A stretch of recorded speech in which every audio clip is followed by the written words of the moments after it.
था, स्पेशली मैं देहरादून से आया जहाँ पे इतना घूमने की वो वैसा एक पहाड़। तो यहाँ पर जब मैं वो क्या कहते हैं उसको मेट्रोपॉलिटन जंगल जो था वो देखा था, तो मुझे कुछ समझ में ही नहीं आ रहा था। तो फिर ऐसे ही किसी ने बोल दिया कि अरे तू अच्छा दिखता है तो फ़ोटो शूट करवा। अब मे भी उसने पैसे लूटने के लिए बोला हो, तो मैंने उसको पैसे दिए, उसने फ़ोटो शूट किया। फिर मैंने आस्ता आस्ता ऐसा लिंक्स बने कि मॉडलिंग स्टार्ट हो गई, जर्नी स्टार्ट हो गई। फिर उसके बाद फिर कोविड हो गया, फिर वापस बेरोजगारी आ गई एंड एवरीथिंग गॉट शट। एक और इंटरव्यू दिया एक टेली परफॉर्मेंस करके कंपनी में, तो वहाँ पर मेरी जॉब लग गई। 27th 28th डे पे मैंने ऑडिशन दिया मन सुंदर के लिए, द टीवी शो।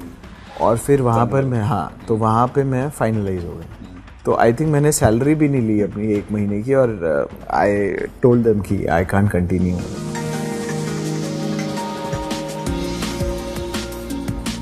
जैसा आपने पहले बोला कि आप मॉडलिंग से थोड़ा उब गए थे, जी जी, कभी आप ये जो चल रहा था इससे आप कभी परेशान हुए? सर ये कभी दिमाग में नहीं आया कि अरे यार अपना काम चेंज कर देता हूँ या मतलब एक्टिंग छोड़ देता हूँ। बट ये डेली दिमाग में आया कि यार क्या होगा आगे, कब काम मिलेगा, क्या मिलेगा।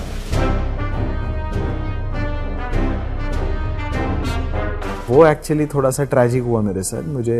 मैंने एक ऑडिशन दिया, कुमकुम भाग्य का एक कैरेक्टर था जिसमें मुझे ऐसा बोला गया कि नेगेटिव लीड है कास्टिंग के द्वारा।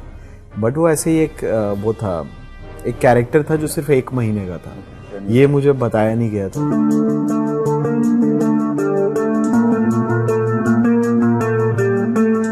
15-20 दिन बाद मुझे डीकेपी से कॉल आया ये रिश्ता के लिए। वहाँ ऑडिशन दिया, सब कुछ हो गया, फाइनलाइज हो गया। फिर जब मैं मॉक शूट देने के लिए गया तो मुझे पता चला कि कुछ स्टोरी चेंज हो गई है। तो फिर मैं ऐसा हो गया कि यार ये क्या हुआ फिर से।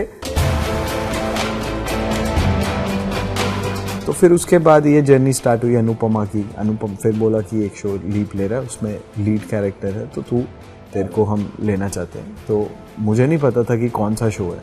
फिर जब 1 दिन पहले पता चला, रूपाली जी आई सबसे मिलने, जो नई कास्ट थी। फिर पता चला अच्छा अनुपमा लीप ले रहा है और अनुपमा की आगे स्टोरी बढ़ रही है, जो बेटी है वो बड़ी हो गई, तो उसके ऑपोजिट वो सब ऐसा। तो बस फिर वहाँ से जर्नी चल रही है। My dad passed away 10 years back, तो but I think his blessings are always there. तो माई मामा took him to the hospital and he told, I think his last words were कि भाई शिवम का ध्यान रख। अभी तो सबको पता है कि I am in a relationship और she is also in a relationship. कभी बातें होती है कि कब करना है या अभी टाइम लेना है? ऑफ कोर्स मैं भी एक बूढ़ा होके किसी बच्चे का बाप नहीं बनना चाहता। तो आई थिंक 1-1.5 साल में, 2 साल में, मतलब ये टाइम फ्रेम के अंदर आपको पता चल जाएगा।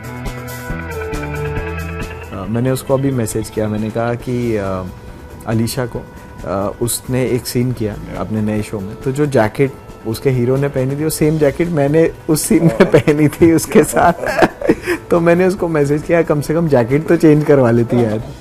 हाय गाइस, मैं हूँ आपका अपना प्रेम, मेरा नाम है शिवम खजूरिया और आप मेरी ज़िंदगी की सारी इंटरेस्टिंग बातें जान सकते हैं सेगमेंट ज़िंदगी अनकट में।